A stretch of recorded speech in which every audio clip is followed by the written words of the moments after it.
Om Namo Bhagavate Vasudevaya. Om Namo Bhagavate Vasudevaya. Om Namo Bhagavate Vasudevaya.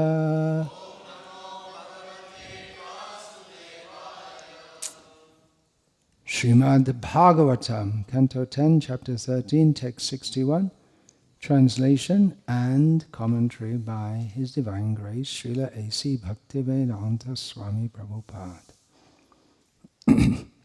Tatra Udvahat Pashupa Vangsha Shishutva Natyam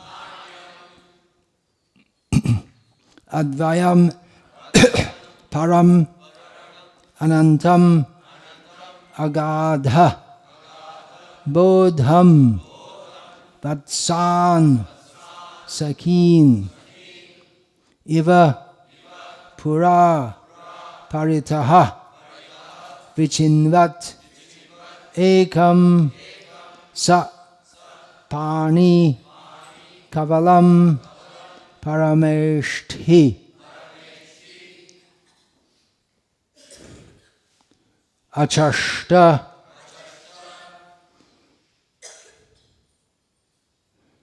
Tatrorva. What's the meter?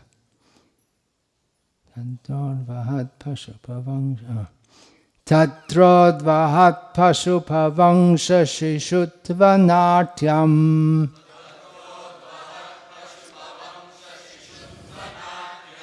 Brahmadvayam Paramanantam Agadha Bodham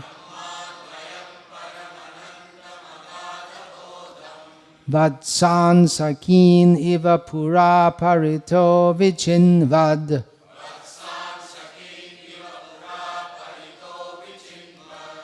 Ekang Sapani Kavalam Parameshya Chashta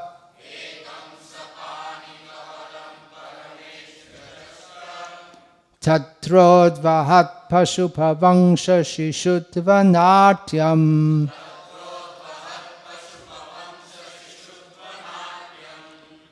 Brahmadvayang Paramanantam Agadha Bodham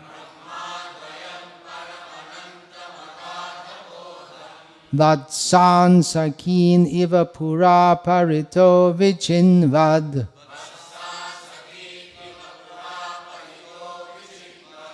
Ekang Sapani Kavalam Parameshya Chashta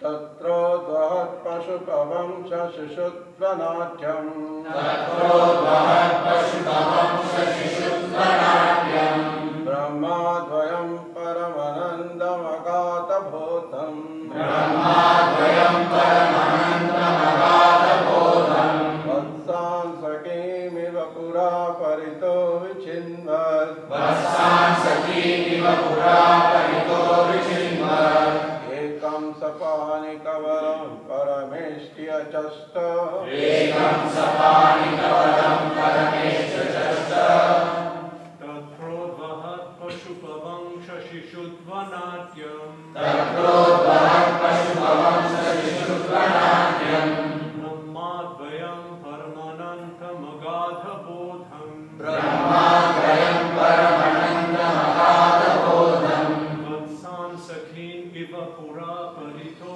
Vichinvad Vatsan Sakimiva Pura Parito Vichinvad Ekam Sapani Kavalam Parameshya Chashta Ekam Sapani Kavalam Parameshya Chashta Tatrodvahat Pashupavamsha Shishutva-natyam Tatrodvahat Pashupavangsha Shishutva-natyam Brahmadvayam Paramanandam Agata-bodham Brahmadvayam Paramanandam Agata Bodham Vatsan Sakin Iva Pura Parito Vichinvad Vatsan Sakhi सखीनिव पुरा परितो विचिन्वत् एकं सपाणिकवलं परमेष्ट्यचष्ट एकं सपाणिकवलं परमेश्वरश्च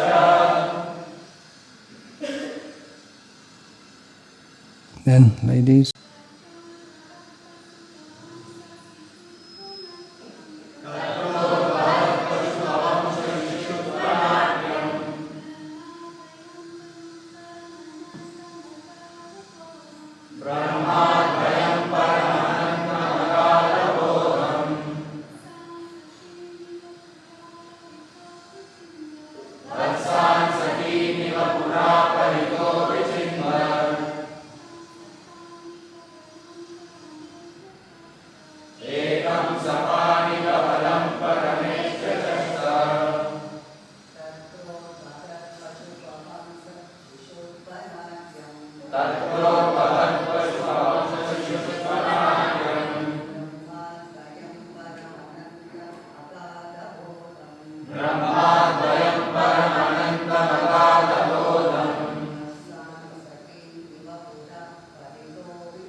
Tatra, there, in Vrindavan. Udvahat, assuming. Pashupa, Vangsha, Shishudva, Natyam, the play of being a child in a family of cowherd men. Another of Krishna's names is Gopal, he who maintains the cows. Brahma, the absolute truth. Advayam, without a second. Param, the supreme. Anantam, unlimited. Agadha, bodham, possessing unlimited knowledge. Vatsan, the calves.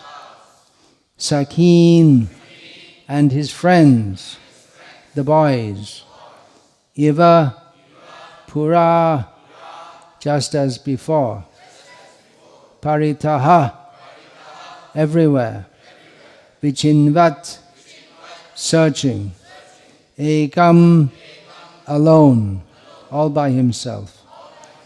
Sa, pani, kavalam, with a morsel of food in his hand. Parameshthi, Lord Brahma. Achashta, saw.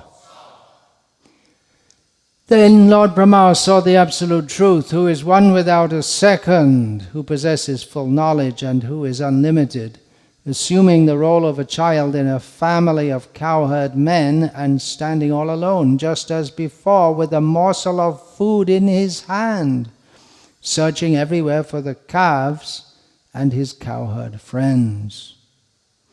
Purport, the word agadha bodham, meaning full of unlimited knowledge, is significant in this verse.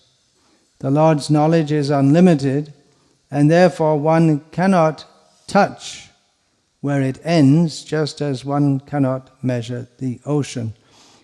What is the extent of our intelligence in comparison to the vast expanse of water in the ocean?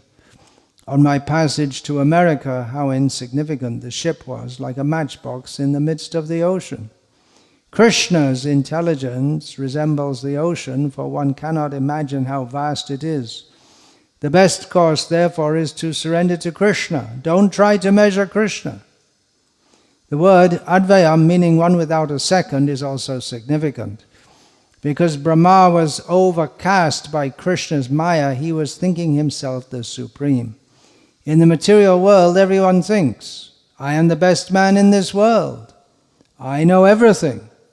One thinks, why should I read Bhagavad Gita? I know everything. I have my own interpretation. Brahma, however, was able to understand the Supreme Personality of Godhead. He was able to understand that the Supreme Personality of Godhead is Krishna. Ishvara, Parama, Krishna. Another of Krishna's names, therefore, is Parameshvara. Now, Brahma saw Krishna, the Supreme Personality of Godhead, appearing as a cowherd boy in Vrindavan, not demonstrating his opulence, but standing just like an innocent boy with some food in his hand, loitering with his cowherd boyfriends, calves and cows. Brahma did not see Krishna as Chaturbhuja, the opulent Narayana. Rather, he simply saw an innocent boy.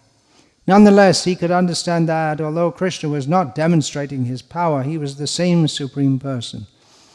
People generally do not appreciate someone unless he shows something wonderful.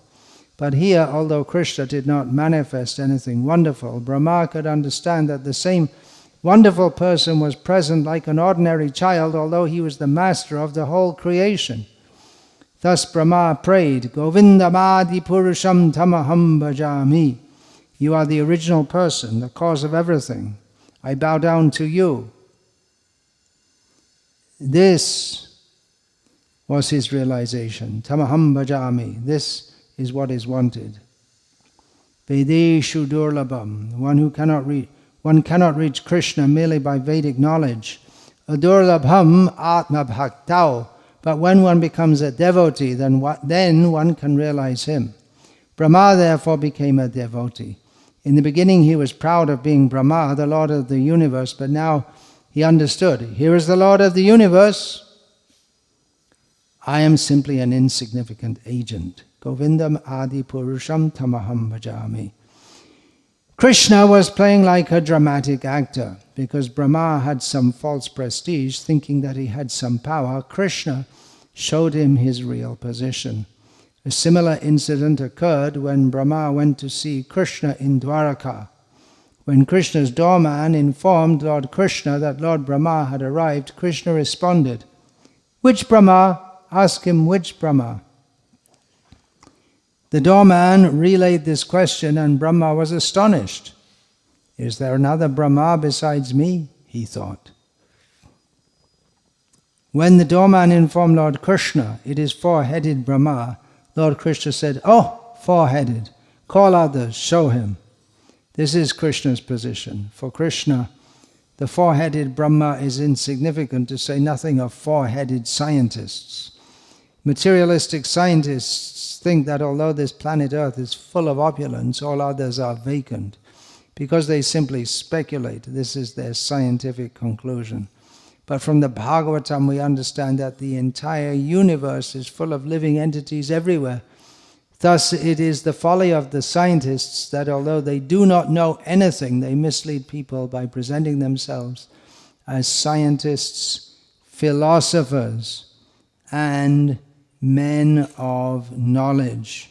Om Jnanatimmirandhasya Jnananjana Shalakaya Chakshurun Militam Yena Tasmai Shri Gurave Namah Nama Shrishtam Manamapi Shachiputram Atra Swarupam Rupam Tasyagrajam Urupurim Maturim Goshtavatim Radha Kundam Girivaramaho Radhika Madhavasham Prapto Yasya Pratita Kripaya Shri Gurum Tamnatosmi Vandeham Shri Guru Shri Ataf Padakamalam Shri Gurun Vaishnavangscha Shri Rupam Sagrajatam Sahagana Raghunatan Vitam Tam Sajivam Sadvaitam Savadhutam Parijana Sahitam Krishna Chaitanya Devam Shri Radha Krishna Padan Sahagana Lalita Shri Vishakhan Vitamscha Guru Vaishnav Bhagavan Tine Smarane Hoy Bigna Vinashan Anayashe Hoy Nijavan Chita Puran Hare Krishna Krishna Krishna Hare Hare Hare Rama Rama Rama Hare Hare. This is one of the last purports that Srila Prabhupada dictated.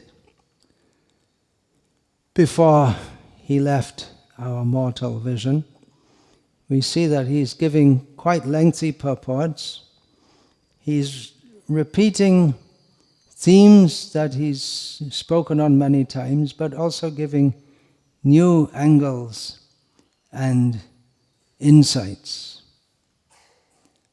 I don't recall elsewhere him speaking about four-headed scientists, for instance. And then after that he says, anyway, they know nothing. So they may have four heads, but they don't know anything. The point that Srila Prabhupada is... Well, there are so many points. There are so many points that could be commented on in this verse and purport.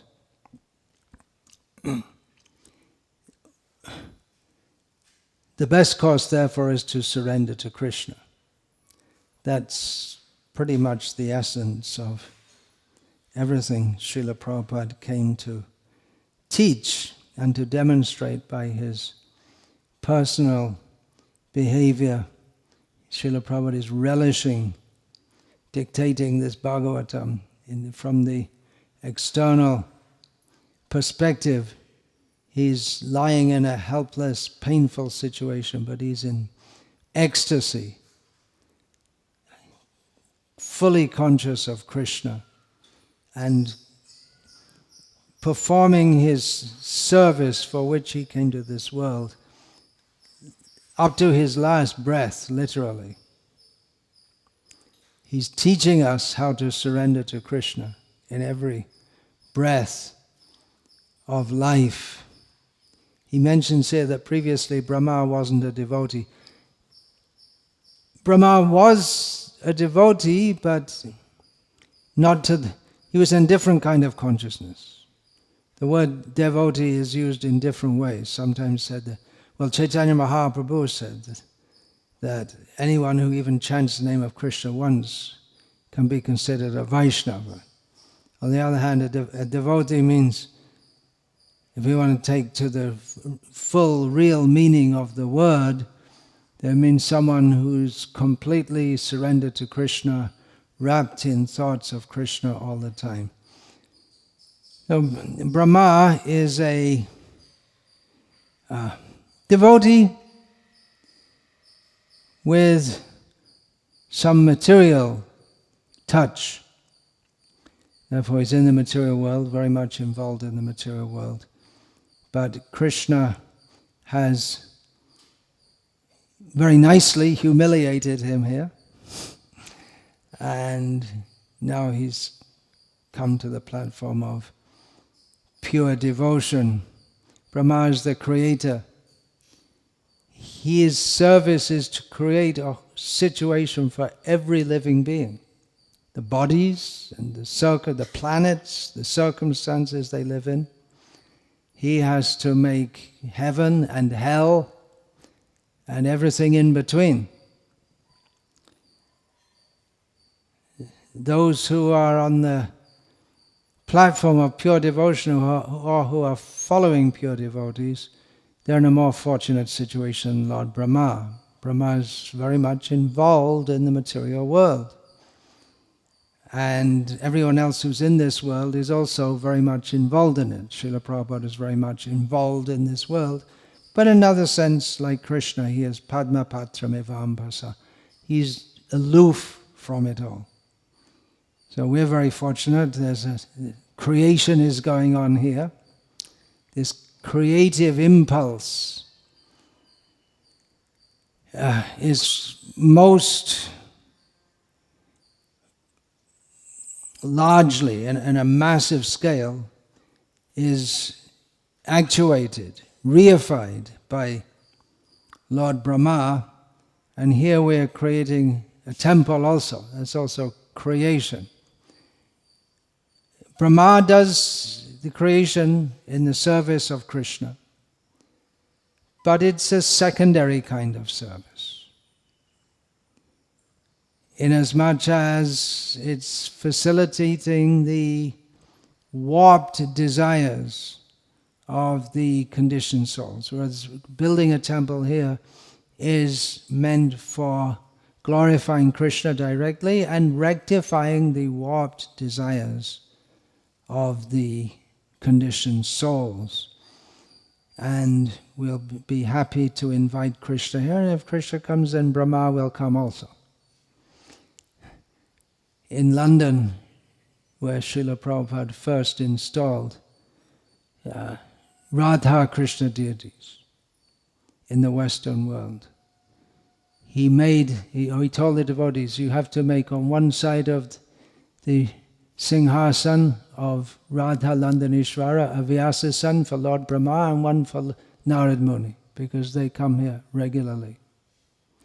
We're regularly singing Brahma Adi Devagan, they're performing the arati. Shiva Shuka Narada, Preme Gada Gada, they're all there at the arati of Chaitanya Mahaprabhu. So building a building, this building, it's not easy, but the bigger challenge is to create an atmosphere of pure devotional service. Brahma creates an atmosphere of forgetfulness of Krishna in which there's a possibility of being reminded of Krishna. And we, who are more fortunate than Lord Brahma, who are in the sampradaya of Lord Brahma, are charged with creating an atmosphere of direct remembrance of Krishna, pure devotional service, anyabhilashita shunyam, without any cultivation of other desires. It's not that we are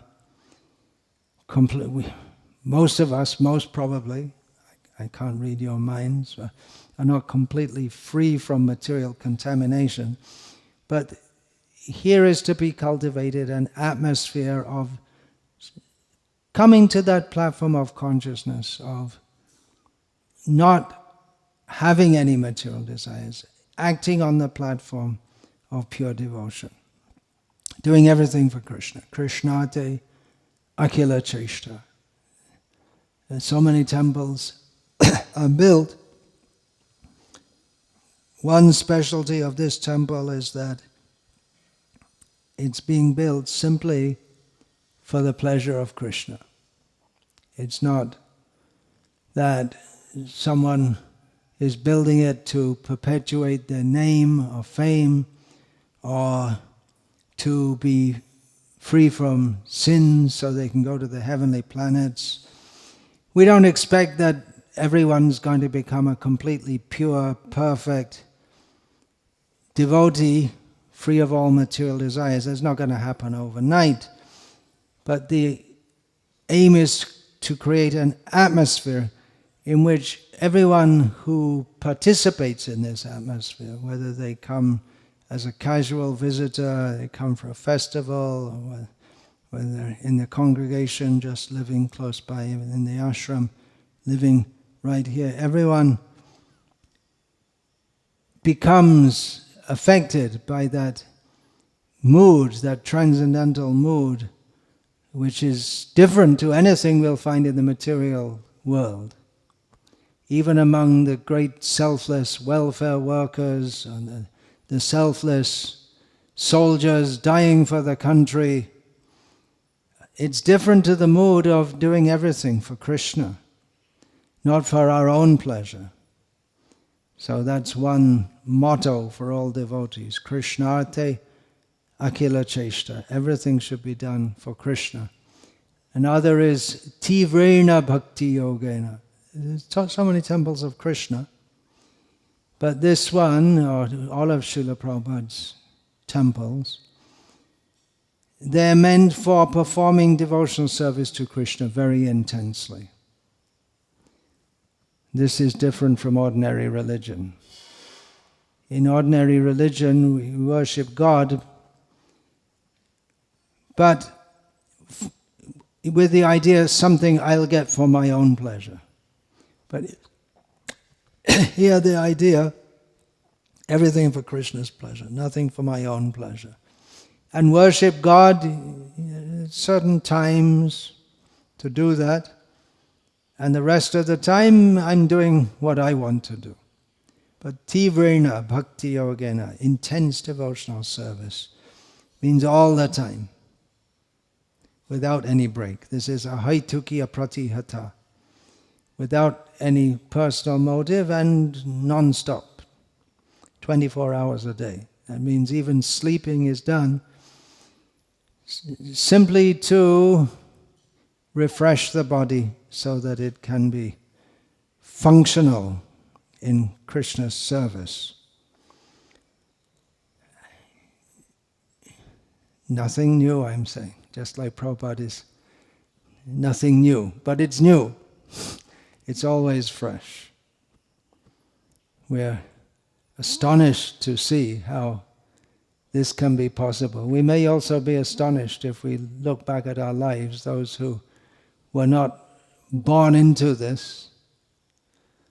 Some of the children here were born into this. But if we look back at our life when there was some Rajit doing some software work in Dubai, and he couldn't have imagined the future of his life like this.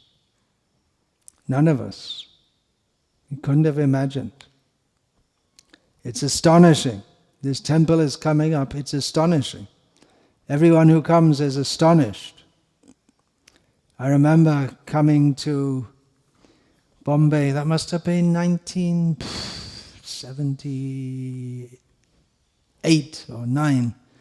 I'd been to Hare Krishna land, but before the temple was complete and opened. And then I came in 70 and I was astonished to see the beauty of the temple. I remember especially being astonished by the chandelier. It's amazing. I didn't see anything like this in England. There must be in England, but I don't remember seeing. You can go to all these ancient houses, but I don't remember such opulence. So this is something amazing. So people coming here are astonished.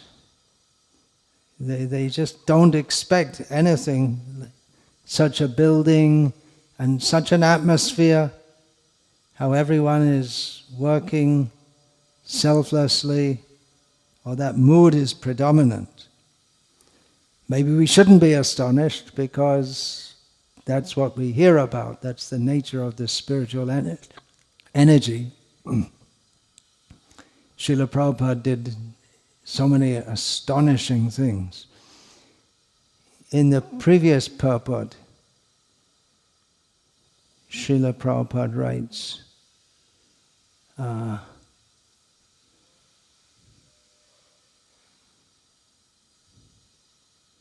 where is that? There are two things I wanted to read. No, I'm not seeing it now. That people, they want to do something so that others will notice them. Srila Prabhupada didn't act for that, but he became noticed for his astonishing deeds. Chaitanya Mahaprabhu said that Krishna consciousness will be spread all over the world. Srila Prabhupada had faith in that. It wasn't considered possible. Srila Prabhupada demonstrated that by Krishna's potency, things which are seemingly impossible become possible. And that is what has happened with Lord Brahma also. He thought he knew everything that's going on in the material world. He should know, he's created all, he's literally overseeing it, sitting at the top of the universe looking at it. He sees everything, he knows everything that's going on, but he couldn't have imagined that Krishna would reproduce himself as all the calves and cowherd boys. It was achintya, it was beyond his imagination. But for Krishna, it's just part of his play. That's all. One of the things he does when he's playing. Lord Brahma, by stilling the cows and the calves and the herding boys, he contributed to Krishna's pastimes in so many ways. So Srila Prabhupada, he contributed to Chaitanya Mahaprabhu's pastimes, demonstrating the mercy of Chaitanya Mahaprabhu by bringing Krishna consciousness to the West.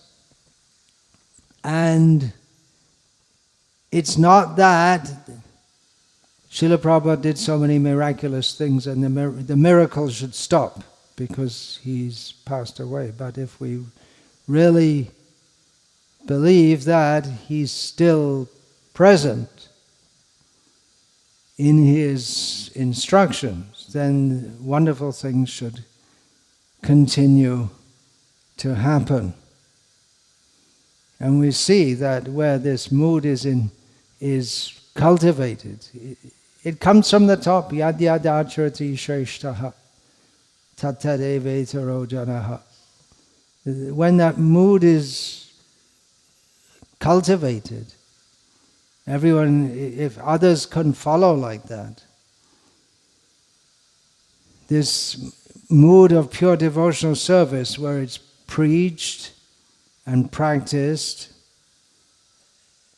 it can be picked up, and it's something unexpected in this material world, that people will work hard day after day, happily, without payment, not complaining, not only not complaining, but very happy to undertake all kinds of difficulties because they know it's for Krishna and they feel Krishna's reciprocation, and everyone's in that mood. Of course, not everyone will be fully in that mood, again, but it's predominating, and just by getting in the slipstream, or getting on the wave, just getting in the flow, then we come to the platform of pure devotional service. By going with the flow, we come to the platform of pure devotional service. We can become pure devotees very quickly. We have to keep ourselves in the fire. That's yet another analogy. This is from Chandogya Upanishad. The iron put into the fire becomes just like fire. Becomes so hot, it can burn anything it touches. But you have to keep it in the fire. Otherwise, if we take it out, it immediately starts to cool down. So we have to keep in the fire, keep on applying ourselves. That's the process of sadhana, and then service. And what is that? Sadhana means hearing and chanting about Krishna. There's service to do, and just keep on doing it, day after day after day. And with the idea that we don't have any other thing to do. This is what we do. We don't do anything else. And that's what pure devotees do. We hear about pure devotees, Ramanuja, Madhvacharya, our own great Gauriya Vaishnavas, but you can be a pure devotee changing your baby's nappies, for instance. Not that that is directly pure devotional service, but it is counted in devotional service if it's done with the aim everything is for Krishna. Actually, better than nappies is the old system. They don't do that nowadays. Just let them poop here and there. But anyway, we're in the modern world now. And then they get nappy rash, and they're horrible for them, for the kids. Anyway, yeah, householders, there are so many householder devotees here around. They have family obligations, like changing the nappies of babies, among many other things, social obligations. But they're focused on serving Krishna. They know what the goal of life is, and they're very serious to come to that goal of life, is why they've moved here. And they want to train their children in this. And we see many devotees, they're exceptional in their service and their attitude and their whole approach to life, their taste for the holy name. And anyway, you know among you, some are better known than others. It's better not to say any names. Well, because, it can be. Sometimes when you praise a devotee, it works against them. Bhaktisiddhanta Saraswati said, "Who praises me is my worst enemy." We often see that devotees are doing well, and then others start to notice they're doing well and praise them, and somehow that intoxication of praise goes to their head, and they think that whoever is praising me is my well-wisher. And who doesn't notice me, there's something wrong with them. And Maya has so many ways to enter. This is a well-known feature of Maya. Chaitanya Mahaprabhu warns against that, those who are on the path of pure devotion. Labh puja pratishtadi jato upashaka gan. He warns against performing devotional service with a motive for pecuniary gain. That means getting money or other forms of wealth, for material gain. And then for position and prestige, he warns against this. It's very dangerous. Vishwanath Chakravarti Thakur points out that even if someone may be very renowned, they renounced everything just to serve Krishna. But this is more difficult even to give up, this desire to be honest, this desire to be, to give up the desire to be praised. Chaitanya Mahaprabhu says, amanina. He's not interested in being praised. It's also a test if we're chastised and then instead of thinking, well, I need to reform, then they take it as a personal insult.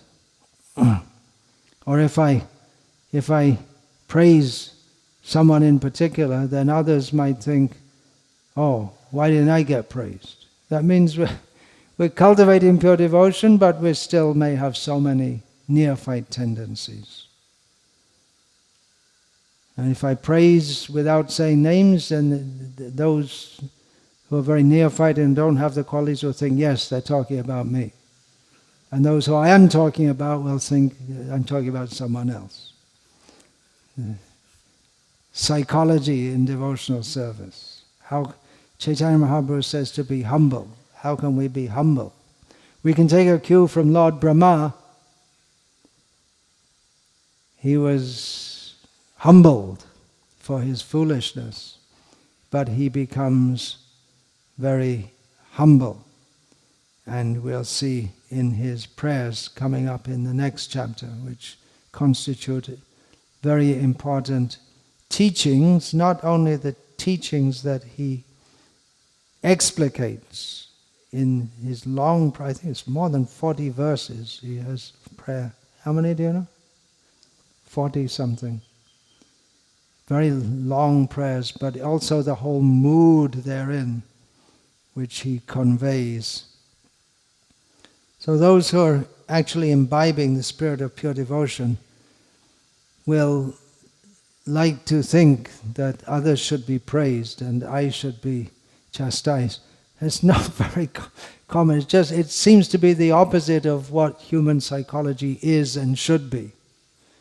The psychologists are busy trying to make people normal, although they never really define what normal means. And if we had everyone who was normal like they thought, then it would be pretty boring. But amanina manadena, there seems to be the idea that we don't want others to recognize or praise us, and we're very interested to praise others. This seems to be against normal human psychology. People work so hard to try to get praised, and they're often disappointed. Just like this Olympic Games was just finished probably forgotten by most people already, if they're at all interested. People work so hard in doing some athletics or something, just to get in the Olympic Games. Most of them who try are disappointed. And then most who go, there's only one winner. So you have hundreds, maybe thousands of people trying to become the fastest runner in the world, and one wins and the rest are disappointed. And the one who wins becomes puffed up. And the next life they can become some animal that can run very fast. They can all become animals that run very fast. Praising devotees brings attention to them, which those who are actually praiseworthy don't want to be praised. And you may wonder why I'm saying this, when there's a whole festival organized every year for the last so many years, just centered on praising this, what shall I call myself, this thing which presently sitting above all of you. And a whole book made each year in praise of myself. That is to fulfill the Vedic system, which Srila Prabhupada showed us. But if anyone is praised and thinks, yeah, now they understood, actually they should praise me more, then he immediately becomes fallen. Praised, we have to offer it up. It's indigestible. It's spiritually indigestible to be praised. It has to be taken and offered to Krishna through the parampara system. Take it like a peon. You're given something to take to someone else. It's not for you. It's not for us. Being praised can also be a test from Maya to test the devotee. There are examples, the most heart-wrenching seems to me that of Maharaj Harishchandra, and forefather of Sri Ramchandra Bhagavan in the same dynasty. So he was very insistent on being truthful, and for his truthfulness he had to suffer so much suffering he was put into, and we wonder why Vishwamitra would put him to such difficulty, but he tolerated it all just for the sake of, it was painful even to hear of what he went through. It's recounted in Mahabharata and Ramayana and elsewhere. He was so committed to truthfulness. Not particularly that he wanted to be praised, but he becomes praised forever because of that. But that because he was praised, then that wanted to be tested. So if we praise someone, it's almost like inviting Maya to put them to the test. Are they really on that level? And you praise someone, and then more neophyte devotees, they may become envious also. They're not on that level, and they're not able to do what others do. And instead of serving such devotees, Susrushaya bhajana vigyam, Susrushaya bhajana vigyam ananyam anya. Those who are, Rupa Goswami says, those who are on a very good level in devotional service, we should faithfully hear from them and serve them. But the neophyte tendency is to become envious. Instead of following and taking the mercy of such devotees and trying to come up, we try to find faults and then pull them down, give them trouble. I mean, not every neophyte devotee is like that. There's some who are envious, and they can cause trouble in Vaishnava society. So we're trying to cultivate a mode of pure devotion here. But wherever we do that, there'll always be someone who enters with a some other motive, either sent by Maya or whatever. And there are faults. If you want to find faults, no difficulty at all. There's no problem to find faults. The very nature of the material world is full of faults. Not everyone here is perfect, but trying, at least trying. Those who are big devotees, they are in the spotlight always. Everything they say and do, and everyone expects it to be perfect according to their own personal understanding of what perfect should be. But it's not that everyone always has to do what we think they should do.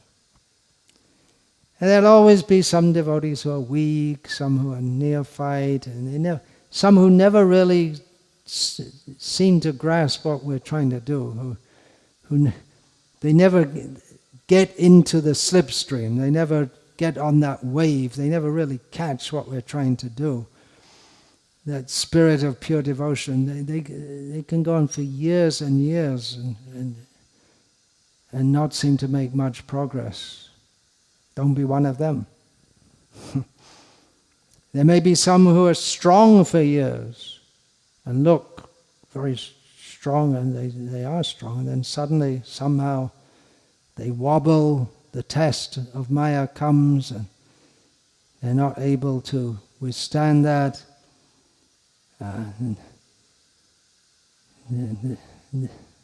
But we shouldn't think that, well, they're not really devotees. They've been trying and they struggle, and then they may come down to not such an intense platform, but we can see they tried so hard for so many years. That won't be lost. Vishwanath Chakravarti Thakur writes, discussing about Maharaj Priyavrata. He's discussing how devotees may fall down. And he may say, in some cases, Krishna wants them to. Isn't that strange? Because Priyavrata was a perfect brahmachari. He didn't want to get married. But then from Manu and Brahma, they insisted that he get married. And from the description, it seems he got into a bit of Maya, and at the end he came back to his pure devotional service. There was some service he needed to do. Vishwanath Chakravarti comments that sometimes Krishna may put us in a position where very difficult to understand. That's why we were saying yesterday, we should take shelter of Radha. She's more compassionate. But then Krishna says, it won't be forgotten. It's never forgotten. If for some reason Krishna puts us into some spiritual difficulty, that devotional service is not forgotten. So there are some who come to devotional service because Krishna is attractive to everyone. Krishna was very attractive to, in the previous purport, Srila Prabhupada is writing about Vrindavan. Everyone there is happy by pleasing Krishna. Krishnod Kirtana Gana Naratana Paro. Whether a Goswami or a tiger or other ferocious animal, everyone's business is the same, to please Krishna. Even the tigers are also devotees. So if there are some devotees among us like tigers, well, still they're chanting Hare Krishna somehow or other. So Krishna, he's attractive. He also attracts the demons. Big, big demons. They could go anywhere in the universe. They were coming to Vrindavan. Some of them came looking like devotees. This Vatsasura came as a calf, for instance, and Pralambasura came looking like a cowherd boy. So there are some. They may be chanting, but it doesn't seem to have any effect. They may be very strong envy in the heart or whatever. Backbiting, political. When devotees doing something good, they'll find so many reasons to criticize and call it fanatical and say, anyway, won't last long. they'll fall down sooner or later. Very envious way of thinking. Or they'll praise, yeah, very good devotee, but, nindami cha pim, what is that? Pibami cha nindami cha. You're drinking some very nice drink and enjoying it, but at the same time saying, who made this? They don't know how to make it. Taking advantage and criticizing also. Separatist mentality. We were just discussing yesterday, Vaisheshika Prabhu has this motto, live to give. But there are some who are more takers than givers. So, such people will always be there. In Vrindavan, they were hoping, let's go somewhere else, let's move somewhere else, but there's nothing they could do. Wherever they went, the disturbing factors were coming. So that will always be there. There'll be some who will drain our energy and strain our brains how to deal with them. And this.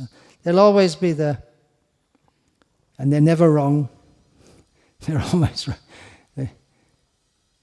Nothing can convince them what to do. Offer obeisance from a distance. They become happy if they hear of the spiritual difficulty. I told you. I always knew. They'd be there, very good, yes. See, I told you. The devotees who are really committed, they go through some difficulty, and then others, they take pleasure in that. Or they may be doing some big service, but it's very, very important for them to show that they're doing big service. So it's amazing to see that devotees are pure. I was saying about pure devotees. So it's amazing to see devotees working so hard, so happily, so many departments. You just had a big festival, and it's possible to do it by hiring staff and this and that, but that devotees will work so hard in doing so many services selflessly. This is pure devotion. And on the other hand, it's amazing to see how someone from some very ordinary or even degraded background picks up pure devotional service, and it can be amazing to see how someone comes into devotional service, has complete opportunity to pick up the same mode of pure devotional service, and they can almost committedly remain neophyte and even nasty in their outlook.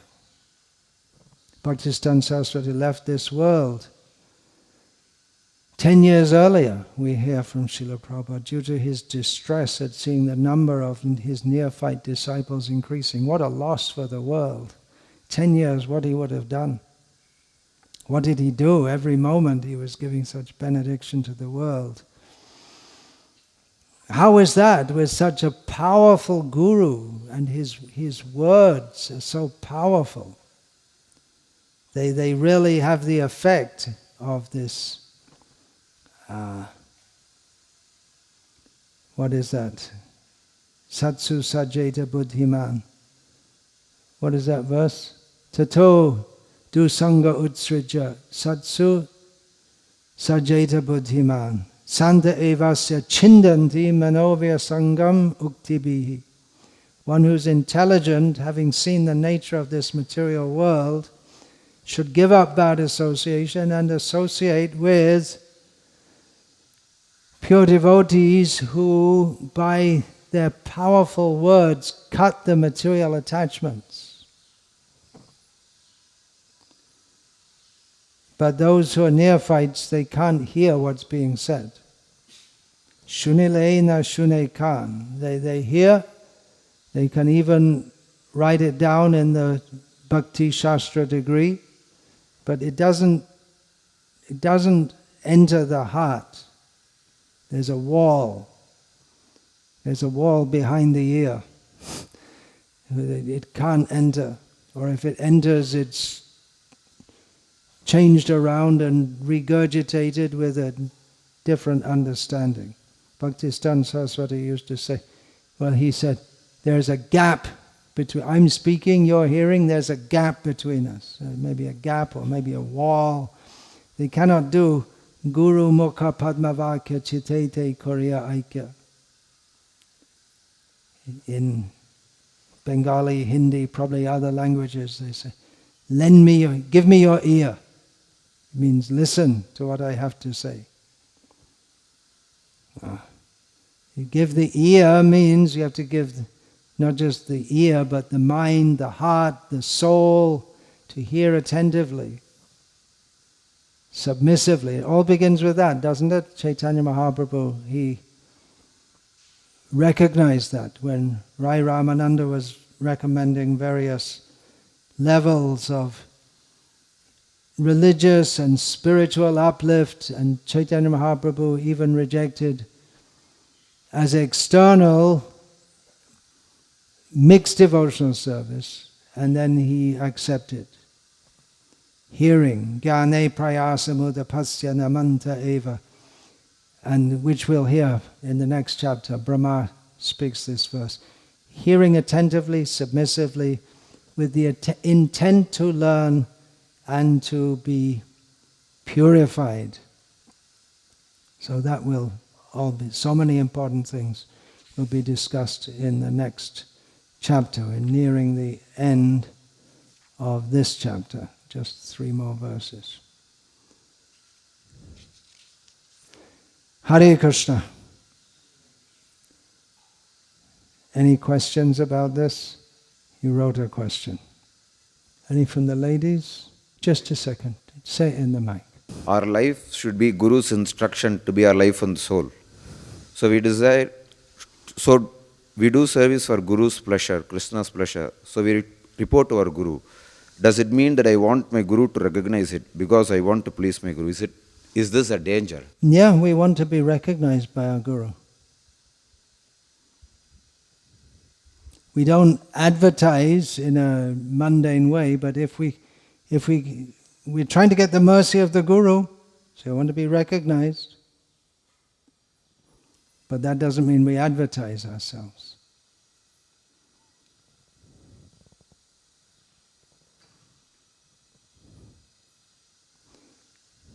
Recognized by the Guru doesn't necessarily mean that he has to praise you or any such thing. There's a transcendental system. Krishna is in the heart of everyone. He gives knowledge to everyone as required. How this whole guru-disciple thing is working, it's all working by the mercy of Krishna. Otherwise it's inconceivable. Exactly what's going on between guru and disciple, that's all orchestrated by Krishna, which I see many times in my relationship with Srila Prabhupada and with disciples also. It's too big a thing. To be a guru is too big a thing for any jiva. It's only that Krishna, he involves in that in his own way. Hare Krishna. All glories to His Divine Grace, Srila Prabhupada. Vancha kalpatarupyascha kripa sindhubhyo evacha patitanam pavanebhyo vaishnavebhyo namo namaha. Dante nitaya turnakang padiyone patakritva chakaka etab hambravime kakashatam etaram. Hey sadhava sakala eva vihaya durad chaitanya chandra charne kurutana raga. Parivadatu jano yata tata vana. Hari rasa madhira madhati madha bhuvi vilotama nartama nirvishma. Hare Krishna, Krishna Krishna, Hare Hare. Hare Rama, Rama Rama, Hare Hare.